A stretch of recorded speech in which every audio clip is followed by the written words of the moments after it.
Jamais je n'aurais imaginé que mon mariage se terminerait sous des applaudissements. Quand ma belle-mère, Madame Béatrice, a joint les mains en criant « Enfin, nous voilà débarrassés de toi, espèce de sorcière !» j'ai senti quelque chose se briser en moi. J'avais donné 8 ans de ma vie à cette famille, des années de sacrifice, de compromis et de résistance silencieuse. Mais là, debout, observant son sourire triomphal, j'ai compris qu'elle avait toujours attendu ce jour. L'écho de ses paroles a rebondi sur les murs de la Bastide provençale à Aix-en-Provence, comme pour annoncer une victoire longuement espérée. Sa voix, toujours empreinte de cet accent faussement raffiné qu'elle utilisait pour se pavaner auprès de ses amis du cercle d'horticulture, ne dissimulait plus rien de ses véritables sentiments. À côté d'elle, mon mari, Alexandre, fixait les tomates au sol, refusant de croiser mon regard. Ce silence me blessa plus que n'importe quelle insulte. Sa lâcheté était la trahison ultime. Le salon, décoré de souvenirs de notre mariage, des photographies qui semblaient désormais appartenir à une autre vie, devint le théâtre de mon humiliation. Le vase que ma grand-mère m'avait offert avant de mourir était toujours sur la cheminée, témoin muet de cette scène finale. Dehors, sur la place de la mairie, la vie suivait son cours, les vendeurs du marché remballant leurs étals, des enfants qui couraient, l'existence continuant sa routine alors que la mienne s'effondrait. « Regarde-moi quand je te parle, Lucie », exigea Madame Béatrice en s'approchant si près que je pouvais sentir son parfum entêtant. « J'ai toujours su que tu n'étais pas à la hauteur de mon fils. Une simple institutrice sans nom, sans relation, que pouvais-tu offrir au de Montfort ?» Chaque mot était calculé pour me toucher là où ça faisait le plus mal. Mes origines modestes avaient toujours été son arme favorite. Peu importaient mes diplômes universitaires, les heures passées à m'occuper de la fondation familiale ou mes efforts pour lui plaire. Je resterai toujours l'intruse, celle qui n'appartenait pas à son cercle. Alexandre restait immobile, telle une statue de sel. Son silence confirmait ce que j'avais toujours soupçonné. Il ne me défendrait jamais. Il ne l'avait pas fait durant nos 8 années de mariage. Pourquoi l'aurait-il fait maintenant ? Les larmes menaçaient de me trahir, mais je refusais de lui accorder cette satisfaction. Je pris une profonde inspiration, me souvenant des paroles de ma mère. Une femme digne ne s'effondre pas devant ceux qui ne méritent pas ses larmes. Je me dirigeais vers notre chambre pour prendre mes affaires, mais avant que j'aie pu faire 3 pas, Madame Béatrice releva le menton avec ce geste que j'avais appris à craindre au fil des ans. « Où crois-tu aller comme ça ? Ne pense pas que tu quitteras cette maison sans payer ce que tu dois », déclara-t-elle avec une froideur à glacer le sang. « Chaque euro que nous avons dépensé pour toi, chaque centime investi dans tes caprices, tout était noté, ma chère. » Je m'arrêtai net. Mes caprices ? Les stages de formation que j'avais payés avec mon propre salaire ? Les vêtements simples que j'achetais au marché local pendant qu'elle flambait dans les boutiques de Paris ? Tu devrais nous remercier pour la chance que nous t'avons donnée, poursuivit-elle, savourant chaque mot comme un calisson d'ex. Nous t'avons sorti de ton bled paumé, nous t'avons introduite dans la société, et c'est ainsi que tu nous remercies, en abandonnant mon fils quand les choses se compliquent. Les choses compliquées auxquelles elle faisait allusion, c'était le fait d'avoir découvert Alexandre avec une autre femme, la fille d'un de ses associés. Pas une aventure d'un soir, mais une relation qui durait depuis des années et que toute la famille connaissait. Tous, sauf moi. Un rire amer monta dans ma gorge. Elle espérait donc que je parte. La dignité en miettes et les poches vides. J'ai presque ri de voir à quel point elle me connaissait peu, après tant de temps passé sous le même toit. Je la regardais droit dans les yeux, sentant quelque chose de froid et de solide s'installer dans ma poitrine. Je n'étais plus la jeune femme naïve qui avait franchi le seuil de cette maison pleine d'illusions et d'espoir. Cette Lucie était morte peu à peu, à chaque rebuffade, chaque commentaire blessant, chaque trahison silencieuse. À sa place se tenait une femme qui n'avait plus rien à perdre. Et une femme sans peur est la chose la plus dangereuse qu'une personne comme Madame Béatrice de Montfort puisse affronter. Je la fixai, un calme étrange remplaçant mon angoisse initiale. « Êtes-vous certaine de vouloir parler de dette, Madame de Montfort ?» demandai-je d'une voix si sereine qu'elle me surprit moi-même. Son sourire moqueur vacilla un instant. Alexandre releva la tête, prenant enfin conscience que quelque chose changeait dans l'air entre nous. L'horloge comtoise, dont la famille se vantait de l'avoir héritée d'un ancêtre lointain, scandait chaque seconde d'un tic-tac qui semblait s'amplifier dans le silence qui suivit ma question. Pendant des années, j'avais tenu des registres méticuleux. Non par méfiance au début, mais par une nécessité qui avait grandi avec le temps. Chaque fois qu'elle m'avait emprunté de l'argent en me suppliant de ne rien dire à son fils. Chaque occasion où j'avais couvert ses factures impayées pour protéger le nom des de Montfort et leur position dans la société aixoise. Je n'avais jamais eu l'intention d'utiliser ces informations comme une arme. Mais elle ne m'avait pas laissé le choix. « Je ne vois pas de quoi tu parles », répondit-elle avec dédain, mais un léger tremblement dans sa voix la trahit. Ses yeux se détournèrent vers la vitrine où elle gardait sa collection de porcelaine de Limoges, comme pour chercher refuge dans ses possessions. Avec des mouvements délibérément lents, je sortis un dossier de mon sac, celui qu'elle pensait que je n'oserais jamais conserver. Le classeur bleu usé contenait chaque reçu, chaque reconnaissance de dette, chaque virement. L'histoire financière de son désespoir, dissimulée derrière une façade d'opulence et de supériorité. Le 15 mars 2018, commençai-je en sortant le premier document. Près de 2000 € pour payer les dettes de casino qu'elle cachait à M. Arnaud. Elle m'avait juré de me les rendre en 2 semaines. Madame Béatrice Blémy.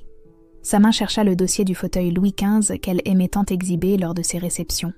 Le 2 juin de la même année, continuai-je, 1500 € pour le voyage sur la Côte d'Azur qu'elle prétendait être un cadeau de sa sœur Consuelo.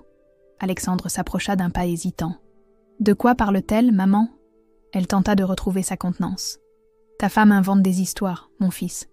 Tu sais comment sont les gens de son espèce quand ils se sentent acculés. » Je sortis un autre document. Septembre 2019. 5000 € pour couvrir le chèque sans provision qu'elle a fait pour la rénovation de la cuisine. Elle m'a supplié à genoux de ne pas te le dire, Alexandre. Elle disait que tu serais tellement déçu d'elle que tu ne lui pardonnerais jamais. La pièce devint silencieuse, à l'exception du son de ma voix et des pages que je tournais, comme un compte à rebours lent et délibéré vers son humiliation. Le climatiseur ronronnait faiblement, contrastant avec la tension qui montait entre nous. Décembre 2020, poursuivis-je. 8000 € pour payer les avocats quand ils menaçaient de saisir cette maison. Elle m'a dit que c'était pour une œuvre de charité et qu'elle te ferait la surprise à Noël en t'annonçant sa générosité. Chaque révélation était comme une pierre retirée des fondations d'un mensonge, soigneusement construit pendant des années. Le visage de Madame Béatrice passait du blanc au rouge, tandis que ses mains froissaient nerveusement le bord de son chemisier en soie importée. « Et ma préférée ?» dis-je en sortant un papier avec son écriture inimitable. Février 2022, quand elle a écrit cette note promettant de me rendre tout ce qu'elle me devait, quand elle vendrait les terres en Languedoc, des terres que, j'ai découvert plus tard, elle avait perdues au jeu des années auparavant. Alexandre prit l'un des documents d'une main tremblante. Il reconnut immédiatement la signature de sa mère. Il la regarda comme s'il la voyait pour la première fois, sans le masque de vertu qu'elle avait toujours porté devant lui. « Est-ce que c'est vrai ?» demanda-t-il d'une voix à peine audible. « Ta femme exagère toujours », balbutia Madame Béatrice, mais sa défense sonnait creux, même à ses propres oreilles. « Je lui ai peut-être emprunté quelques petites sommes, mais rien de tel que ce qu'elle prétend. J'ai les relevés de compte, répondis-je calmement en sortant un autre dossier. Chaque virement, chaque retrait. Les dates coïncident parfaitement avec les moments où vous avez miraculeusement sauvé la situation familiale sans expliquer d'où venait l'argent. L'horloge sonna 4 heures. Dehors, on entendit la cloche de la cathédrale Saint-Sauveur, marquant l'heure comme elle le faisait depuis des siècles, indifférente au drame humain qui se jouait dans son ombre. Madame Béatrice tenta une dernière stratégie. « Lucie, ma chère, » dit-elle en adoptant un ton conciliant qu'elle n'avait jamais utilisé avec moi. « Nous sommes une famille. Les familles s'entraident. Tout l'argent que je t'ai emprunté, c'était pour le bien de tous, y compris toi. Comme lorsque vous avez utilisé mon argent pour payer le voyage d'Alexandre avec Camille Dubois à Saint-Tropez. » demandai-je, voyant la surprise dans les yeux de mon mari. « Oui, je savais ça aussi.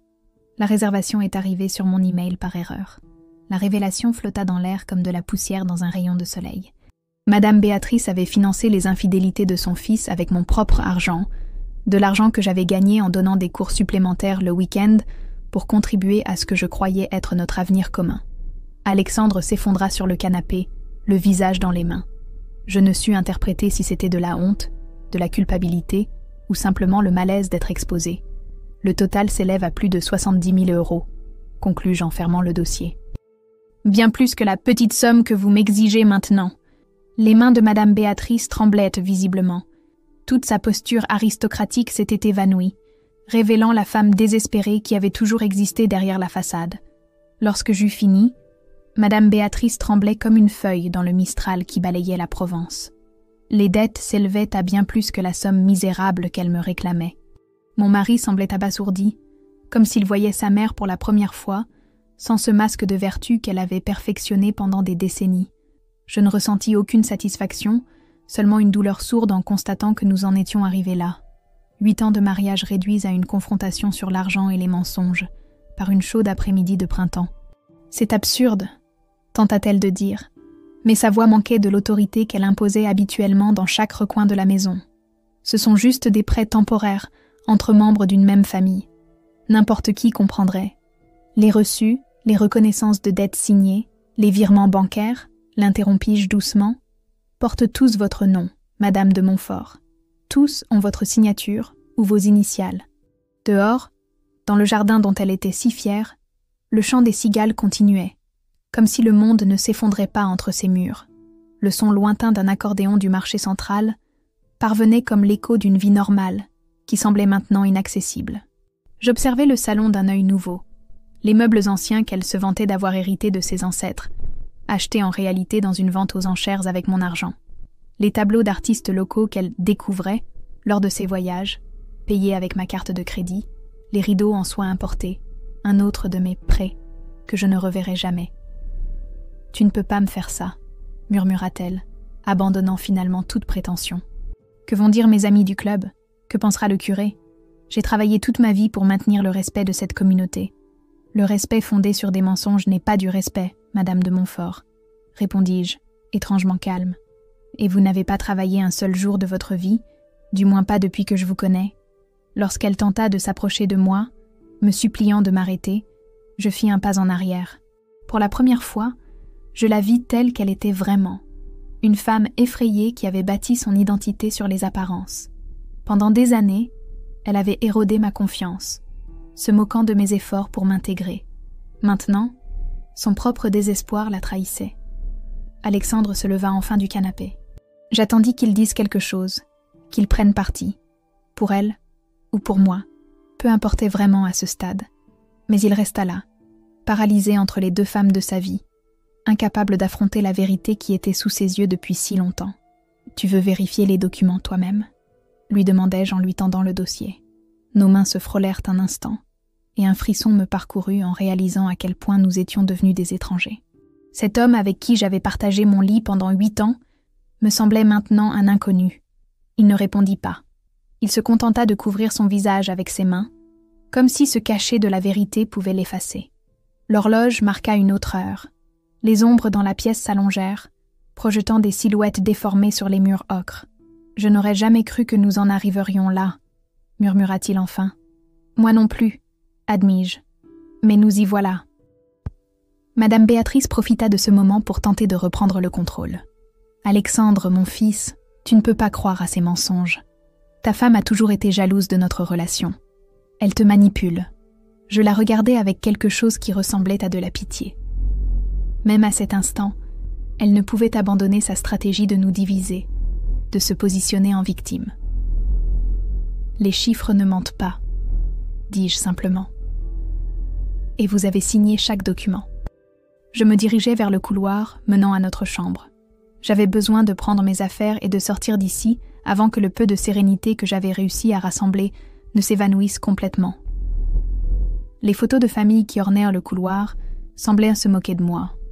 Sourire faux, étreinte mal à l'aise, moment de bonheur supposé capturé pour maintenir l'illusion d'une famille parfaite. Dans notre chambre, j'ouvris l'armoire et sortis la valise que j'avais achetée pour ce voyage à l'étranger que nous n'avions jamais fait. J'y mis l'essentiel. Quelques vêtements, mes papiers, le médaillon de ma grand-mère. Je ne voulais rien qui me rappelle ces années.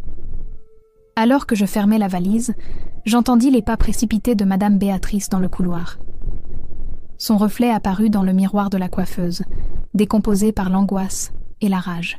« Tu ne peux pas partir comme ça, » dit-elle, sa voix oscillant entre l'ordre et la supplication. « Pense au scandale. Les gens vont parler. »« Les gens parlent toujours, Madame de Montfort, » répondis-je sans me retourner. Vous me l'avez très bien appris. » Elle tenta de saisir mon bras, mais s'arrêta en voyant mon expression. Pour la première fois en 8 ans, elle vit dans mes yeux quelque chose qui n'y avait jamais été auparavant. Une détermination inébranlable. Je n'étais plus la jeune femme peu sûre d'elle, qui était arrivée dans cette maison en quête d'approbation. Cette femme avait disparu peu à peu, érodée par les petites cruautés quotidiennes. « Si tu pars maintenant, il n'y aura pas de retour en arrière, » menaça-t-elle, retrouvant un peu de son ancien ton autoritaire. « Alexandre ne te pardonnera pas ce cinéma. » Je souris presque devant l'absurdité de son affirmation. Me pardonner, à moi? Après ses tromperies, sa complicité avec les mensonges de sa mère, sa lâcheté, je ne cherche pas son pardon, répondis-je en fermant la valise avec un clic qui sonna comme une sentence définitive. Ni le vôtre. La chambre qui avait été mon refuge et ma prison pendant si longtemps semblait me dire adieu.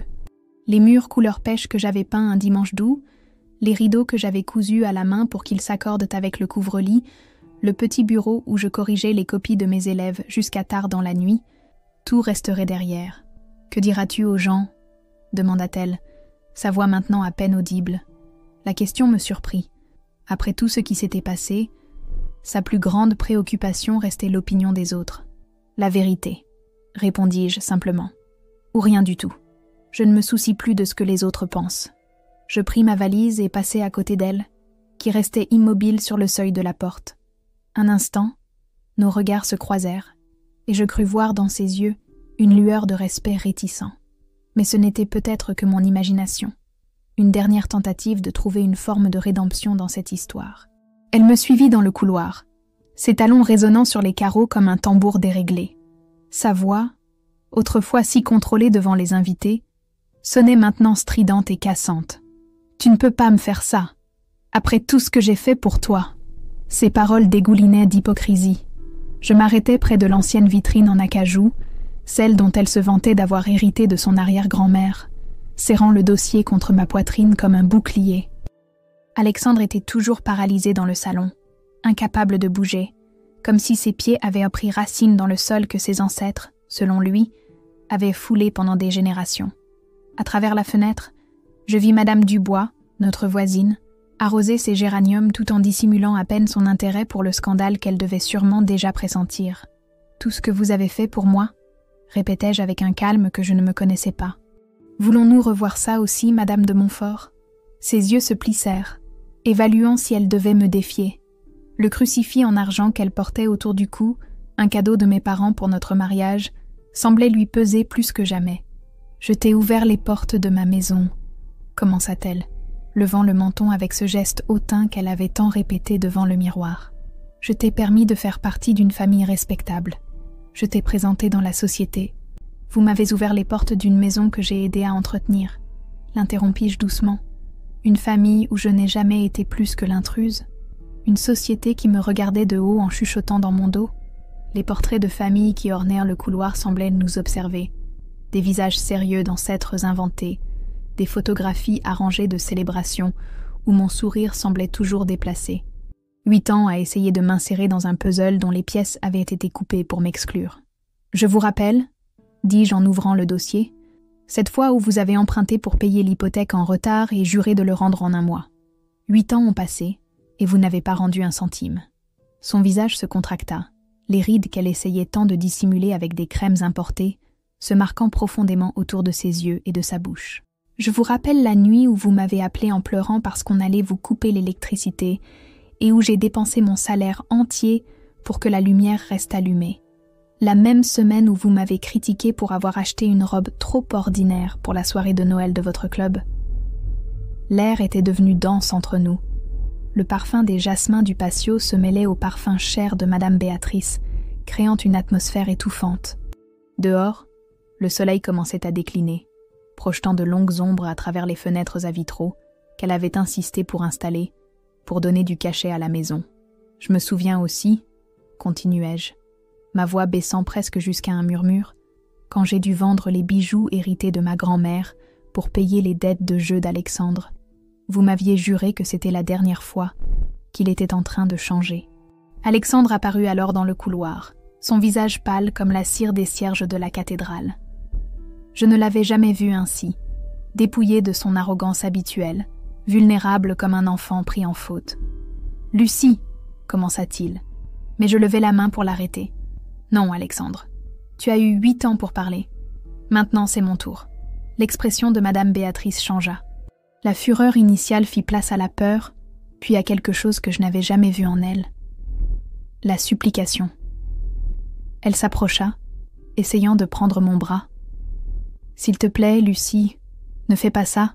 On peut arranger les choses. La famille, c'est la famille. » Je m'écartai doucement.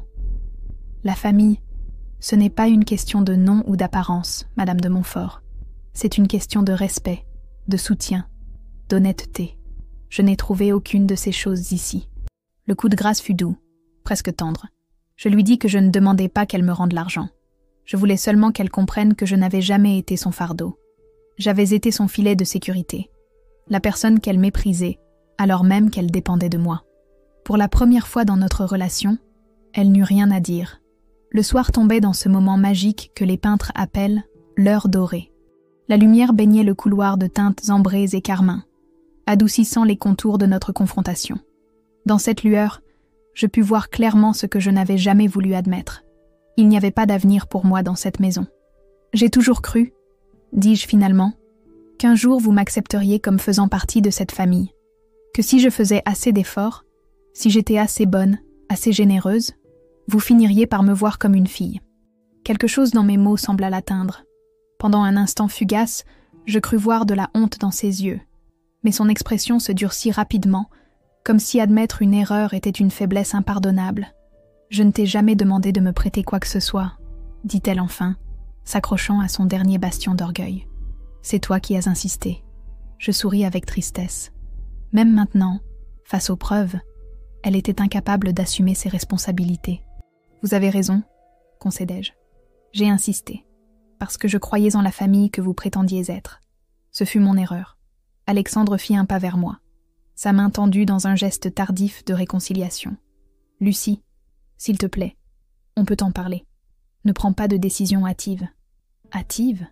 Le mot me fit presque rire. « Je prends cette décision depuis 8 ans, Alexandre. C'est juste que je ne le savais pas. » Je pris ma valise et me dirigeai vers la porte d'entrée. Les cloches de la cathédrale Saint-Sauveur sonnaient au loin, marquant la fin d'une autre journée. Pour moi, elle marquait la fin d'une vie et le début incertain d'une autre. « Si tu sors par cette porte, » la voix de Madame Béatrice me rattrapa. « Tu ne seras plus la bienvenue. » Je m'arrêtai, la main sur la poignée. Tant de menaces voilées au fil des ans, tant d'ultimatums déguisés en conseils.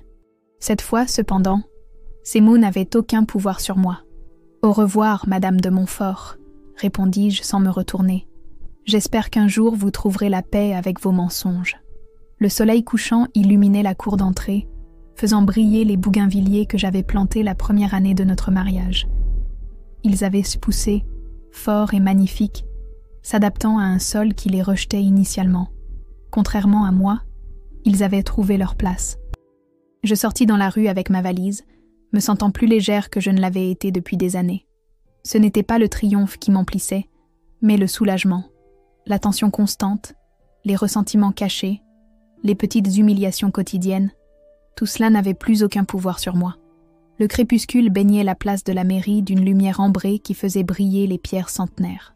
Les vendeurs remballèrent leurs étals, des groupes de touristes prenaient les dernières photos de la journée et des couples d'amoureux commençaient à occuper les bancs sous les platanes.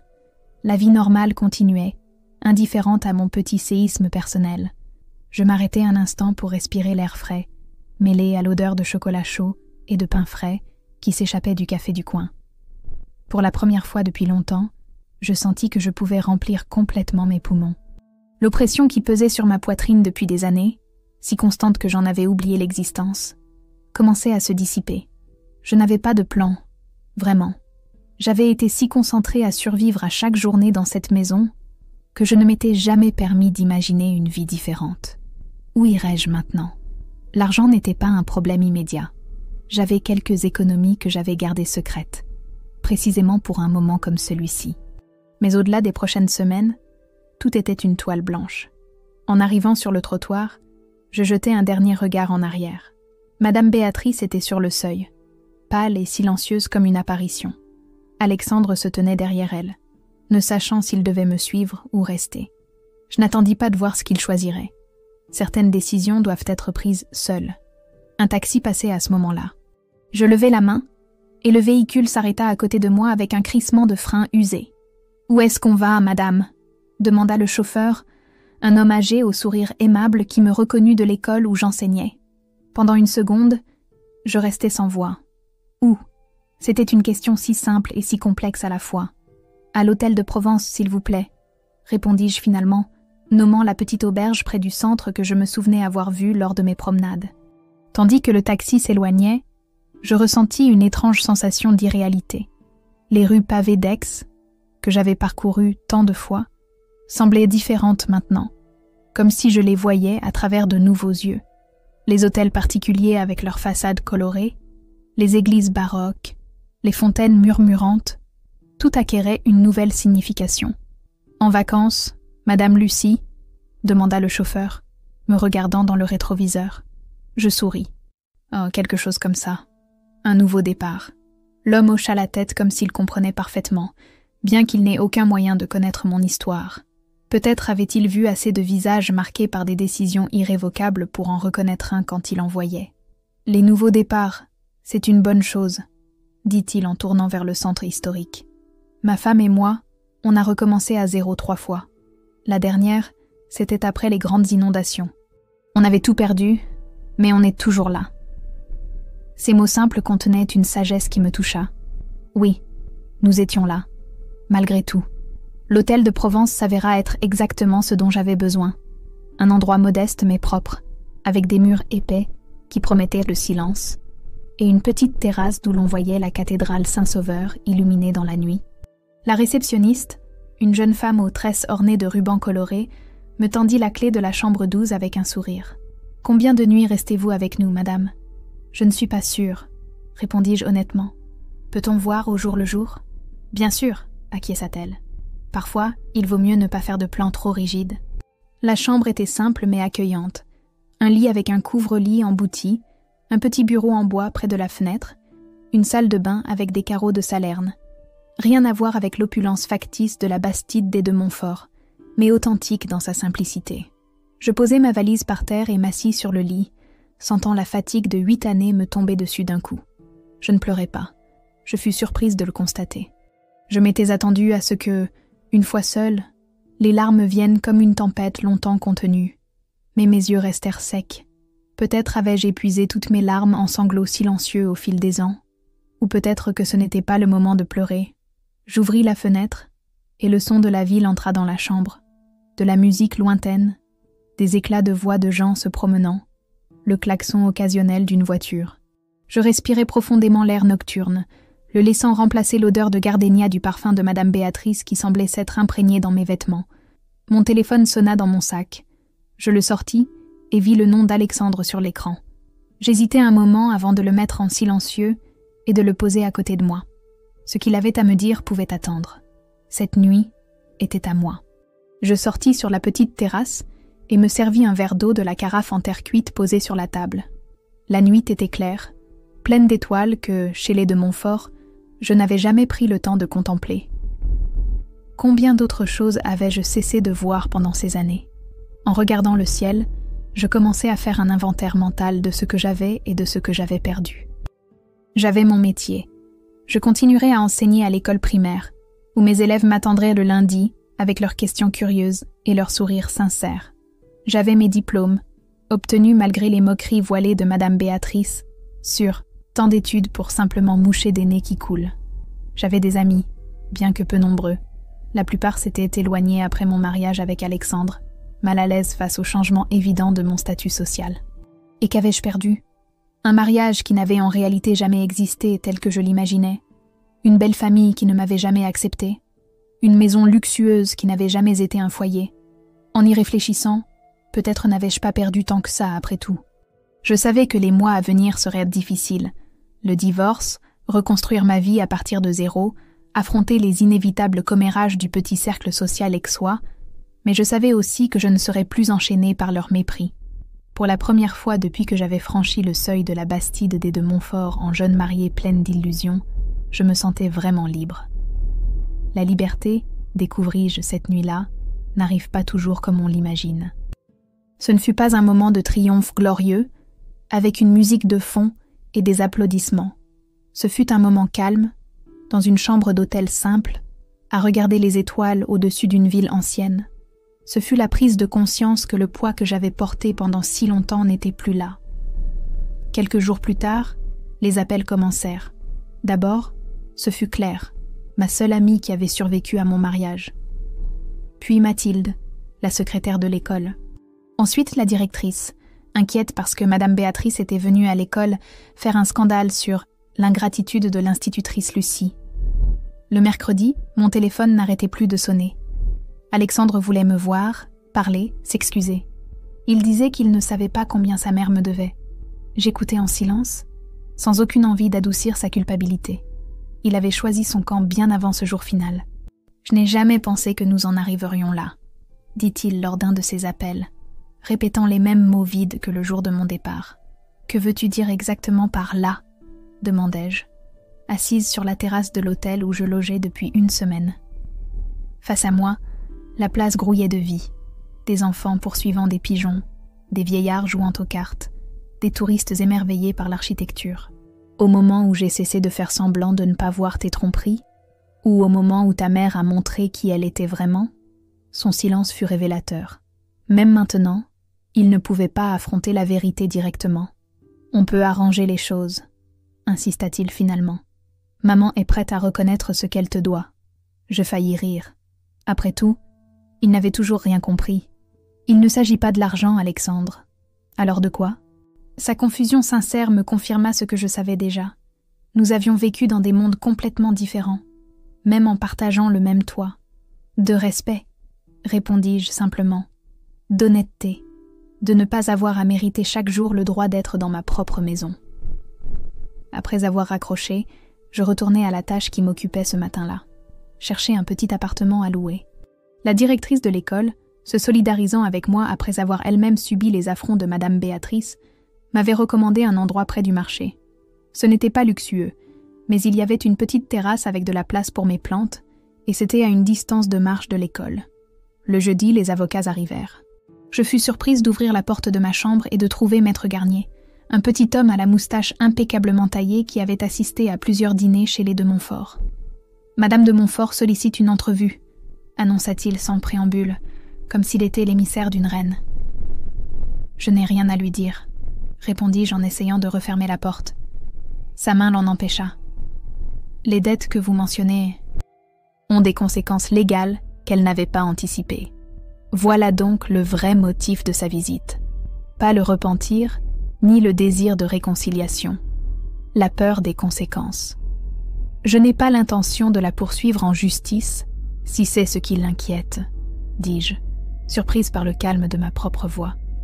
Ces documents étaient mon assurance, pas ma vengeance. L'avocat parut déconcerté par ma réponse. Il s'attendait clairement à des larmes, des cris ou des exigences. L'idée que je veuille simplement passer à autre chose semblait incompréhensible pour lui. « Madame de Montfort propose un accord », poursuivit-il, retrouvant son sang-froid professionnel. « Elle est disposée à reconnaître une partie de la dette en échange de votre discrétion. » Je me souvins alors de toutes les fois où j'avais gardé le silence pour protéger le nom des de Montfort. Les fêtes où Madame Béatrice s'enivrait et que je l'aidais à monter les escaliers en inventant des excuses pour les inviter. Les factures impayées que j'avais couvertes pour empêcher les commerçants locaux de parler. Les colères d'Alexandre que je dissimulais avec des sourires et des explications sur la pression du travail. « Ma discrétion n'a jamais été à vendre, maître, » répondis-je. « Et elle ne l'est toujours pas. » Quand il partit, confus et légèrement irrité, je m'assis pour écrire ma lettre de démission à l'école. La décision mûrissait dans mon esprit depuis des jours. J'avais besoin d'un nouveau départ, loin des chuchotements et des regards de pitié. Ma cousine Hélène insistait depuis des années pour que je lui rende visite à Lyon. C'était peut-être le moment d'accepter son invitation. Le week-end, alors que je rangeais les quelques affaires que j'avais accumulées à l'hôtel, je reçus la visite la plus inattendue. Camille Dubois, la maîtresse d'Alexandre, se tenait devant ma porte, grande, élégante, avec cet air d'assurance que seul l'argent hérité peut donner. Je l'avais vue sur des photos, et de loin à 1 ou 2 reprises. Mais nous n'avions jamais parlé. « Je peux entrer ?» demanda-t-elle d'une voix plus douce que je ne l'avais imaginée. Je la laissai entrer, curieuse de ce qu'elle pouvait bien vouloir me dire. Elle s'assit sur la seule chaise de la pièce, ajustant sa jupe de créateur d'un geste automatique. « Je suppose que vous me détestez », commença-t-elle en me regardant droit dans les yeux. « En réalité, non, » répondis-je sincèrement. « Je ne vous connais pas assez pour vous détester. » Ma réponse parut la surprendre. Elle s'attendait à de la rage, de la jalousie, peut-être même une scène dramatique. Au lieu de cela, elle trouva une femme fatiguée qui rangeait ses livres dans des cartons. « Alexandre m'a dit que vous quittiez Aix. » J'acquiesçai. « Lyon. Ils ont un bon système éducatif et ils ont besoin d'institutrices. » Nous restâmes silencieuses un moment, le son de la ville entrant par la fenêtre ouverte. La cloche de la cathédrale sonna 3 heures. « Je voulais que vous sachiez, » dit-elle enfin, « que je n'étais pas au courant pour l'argent. » L'histoire du voyage à Saint-Tropez et le reste. Je l'observais, essayant de déceler de la fausseté dans ses paroles, mais elle semblait véritablement mal à l'aise. Peut-être avait-elle, elle aussi, été trompée à sa manière. « Maintenant vous savez, » répondis-je simplement. Elle se leva, lissant des plis invisibles sur ses vêtements. « Je voulais aussi vous dire que l'affaire avec Madame Béatrice et les dettes, toute la ville est au courant maintenant. Voilà. » La vérité avait éclaté, non pas de ma main, mais par la dynamique imparable des ragots dans une petite ville. Les signatures étaient claires sur chaque document. Elle avait bien sûr tenté de m'accuser, mais son écriture était inimitable et sa réputation de dépensière compulsive bien connue de ceux qui y prêtaient attention. « Ce n'est pas moi qui l'ai raconté, » précisai-je, bien que je ne lui doive aucune explication. « Je sais, » acquiesça-t-elle. « C'est Monsieur Arnaud, le mari de votre belle-mère. Il a trouvé les documents dans le coffre-fort après votre départ. Apparemment, il en avait assez de vivre dans le mensonge. » La nouvelle me surprit.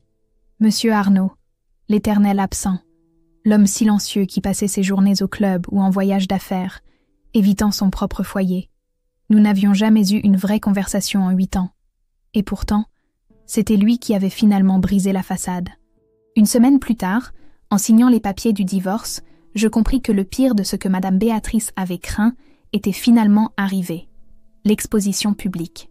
Au final, ce n'est pas mon départ qui l'a brisé, mais la révélation de sa propre hypocrisie.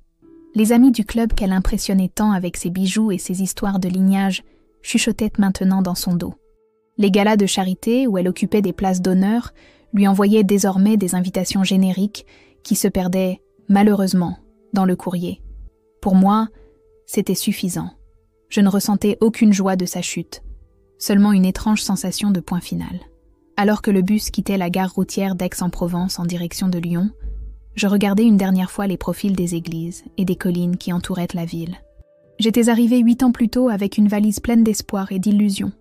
Je repartais avec la même valise, plus lourde d'expérience mais aussi plus légère de fausses attentes. Dans mon sac, j'avais les documents de mon nouvel emploi dans une école à Lyon, les clés du petit appartement que j'avais loué à distance, et une lettre que j'avais trouvée sous ma porte la veille. L'écriture tremblante de Monsieur Arnaud me remerciait pour ma discrétion et me souhaitait bonne chance. « Un jour, » écrivait-il, « Alexandre comprendra ce qu'il a perdu. Moi, je le comprends déjà. Je n'ai pas gardé la lettre. Je l'ai laissée sur le siège vide à côté de moi lorsque je suis descendue au premier arrêt. Certaines histoires doivent être complètement terminées pour pouvoir en commencer de nouvelles. Et j'étais prête pour mon nouveau commencement.